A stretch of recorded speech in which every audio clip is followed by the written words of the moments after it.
Divine right or otherworldly origins.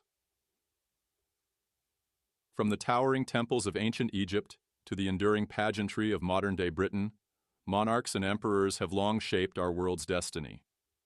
History reveals that powerful kings and pharaohs often claimed their right to rule came from the gods. Some researchers even suggest these divine gods might have been extraterrestrial beings wielding incredible advanced technologies. What if Earth's most celebrated rulers, from Ramses the Great to Queen Elizabeth II, were guided or even genetically influenced by forces not of this world? Could these god kings have inherited a cosmic bloodline that conferred both earthly supremacy and the keys to power beyond human understanding? Millions believe extraterrestrials visited Earth in the distant past, helping to steer humanity's course. If true, might alien influence lie behind the world's greatest monarchs, from Egyptian pharaohs to Chinese emperors and beyond?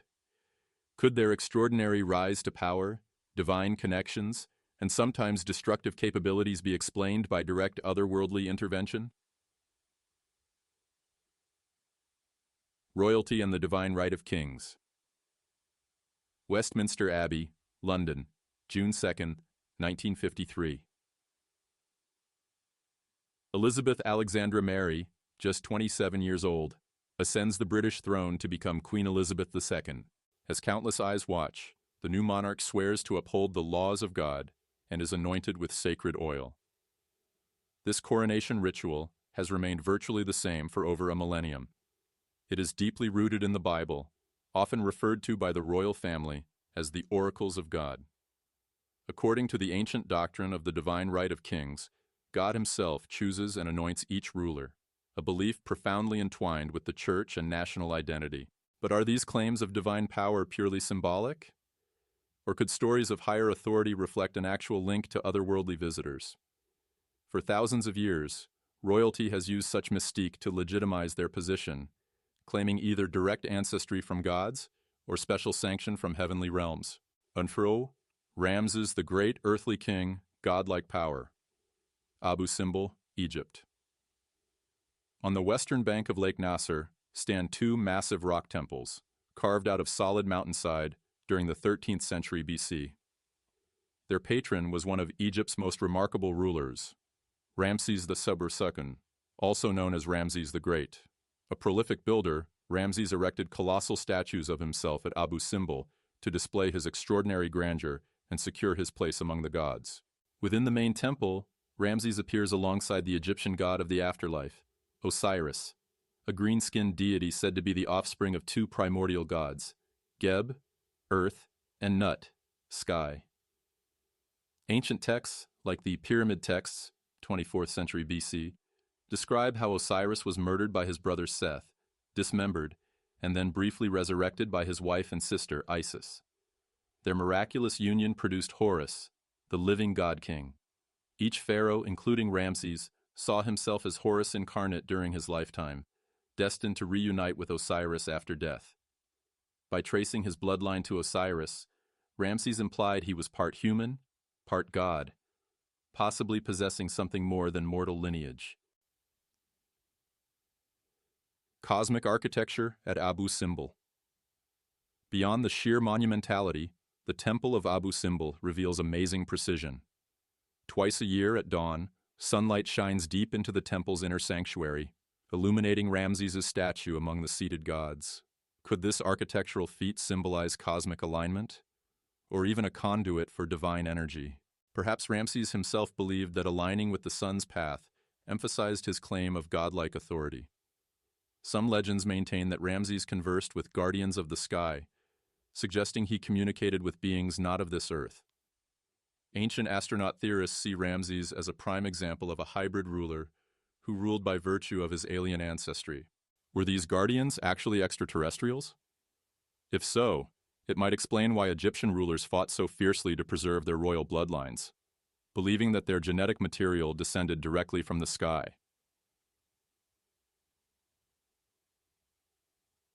Celestial Emperors of China.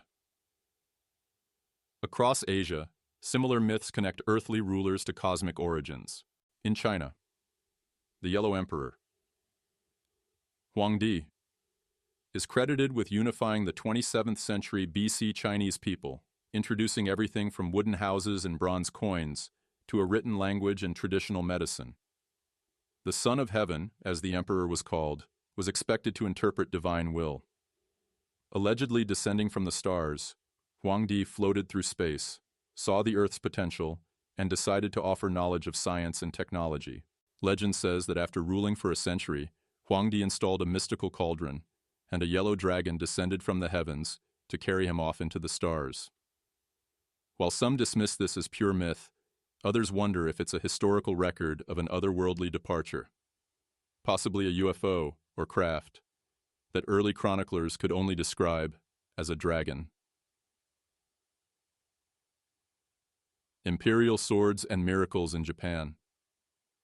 Japan, too, claims divine descent for its imperial line. In 660 BC, Emperor Jimmu is said to have founded the imperial family. He traced his ancestry to the sun goddess, Amaterasu, who supposedly bestowed 3 sacred artifacts, a mirror, a jewel, and a sword. Known as the imperial regalia, these items were believed to ensure the emperor's divine authority. Hidden away in shrines and guarded by an elite priesthood, these objects remain off-limits to the public, fueling speculation that they might be advanced tools, gifts from the gods, or extraterrestrial benefactors. One legend suggests the mirror could show events happening anywhere in the realm, instantly, an impossible notion for ancient technology, unless it was more than a mere mirror. King Rama and the nuclear weapon. In Hindu tradition, one of the most revered rulers is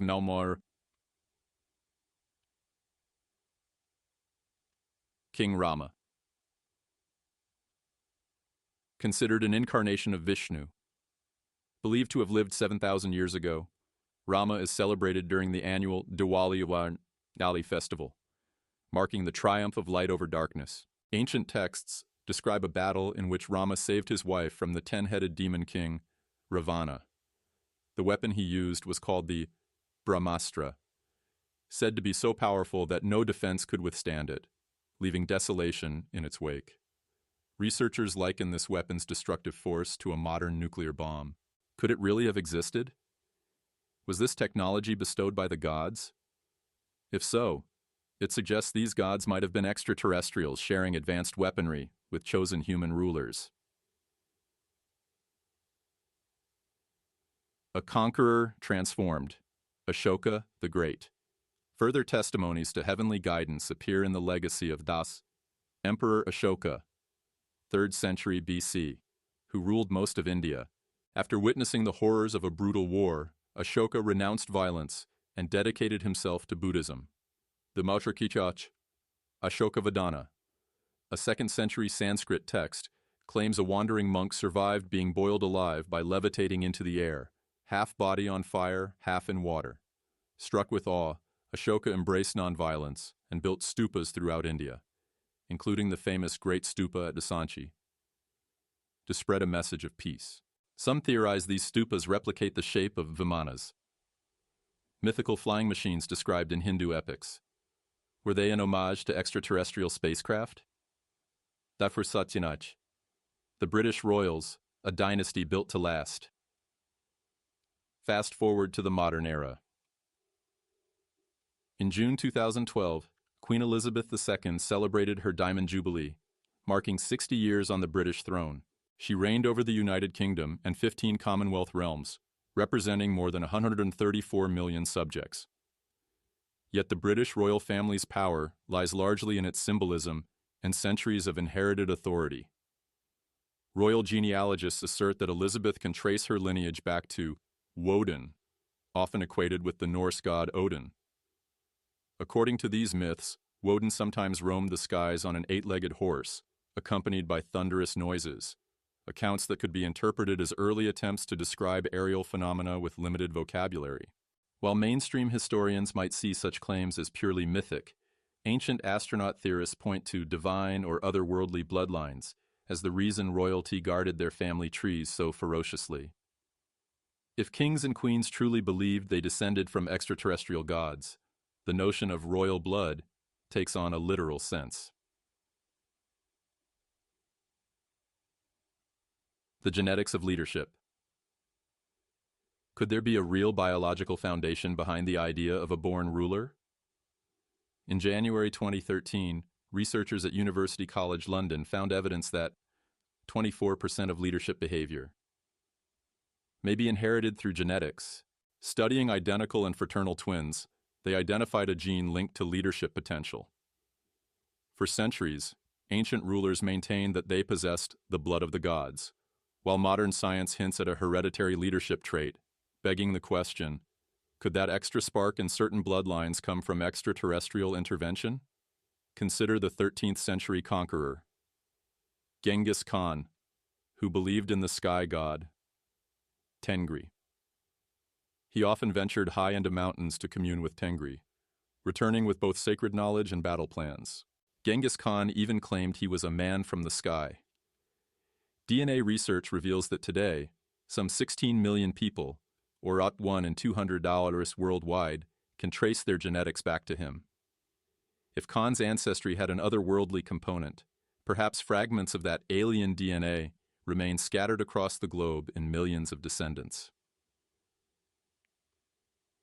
Divine blood, human progress. If there was once an extraterrestrial presence that deliberately shaped human evolution, focusing on specific lineages of people, might their DNA still influence us today? Throughout history, powerful rulers not only claimed divine endorsement, but often altered the destinies of entire nations through conquest, innovation, and cultural transformation. Perhaps their drive and capabilities were fueled by something more than mundane ambition, perhaps by an inherited, otherworldly trait. Whether we look to ancient Egypt, classical China, medieval Europe, or Buddhist India, the pattern is remarkably consistent. Rulers justify their position by claiming an ancestry rooted in gods or celestial beings. This notion of divine descent offered societal stability, as common folk believed a supreme order lay behind their kings or pharaohs. But if such godly connections were not purely symbolic, if they had a literal extraterrestrial origin, then those ancient astronaut genes may lie dormant in modern populations, waiting to be discovered or expressed. Shutter. Are the gods already here? Did these ancient kings, Ramses, the Yellow Emperor, Emperor Jimmu, King Rama, Genghis Khan, truly derive their authority from otherworldly entities? Did powerful weapons like the Hobi Brahmastra and puzzling artifacts such as Jimmu's mirror emerge from alien technology?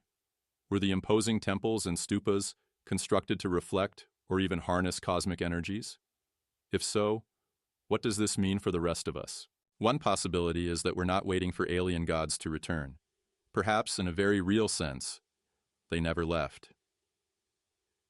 Their genetic legacy could be woven into billions of people alive today, descendants of ancient rulers who claim to be sons and daughters of the sky. If we carry such DNA, could it still grant us extraordinary insight or leadership qualities? Or did its divine potency fade over time? Whatever the answer, the implications are profoundly startling. The true power behind the divine right of kings might be an ancient interstellar force that shaped our species and our history. This may even help explain the enduring fascination we have with royal bloodlines, cosmic myths, and the legends of mighty weapons from the gods. Ultimately, whether these tales are literal truths or metaphorical references to advanced ancient science, they encourage us to look deeper into humanity's past and to question just how earthly our origins really are. Have we been guided, guarded, or genetically modified by beings from beyond our world? And if so, how much of our modern civilization owes its achievements to these ancient god kings, who might have been emissaries of a civilization from the stars? In conclusion, the stories of rulers who claimed extraterrestrial or divine ancestry may be more than myth. From epic battles and celestial weapons to modern DNA research, the evidence suggests an undeniable pattern of otherworldly influence on human leadership throughout the ages. Could it be that humanity, in part, owes its survival and progress to these god kings and their advanced knowledge? If the answer is yes, then the blood of the gods may flow in our veins, an astonishing inheritance that challenges the boundaries of our understanding of who we are and where we come from.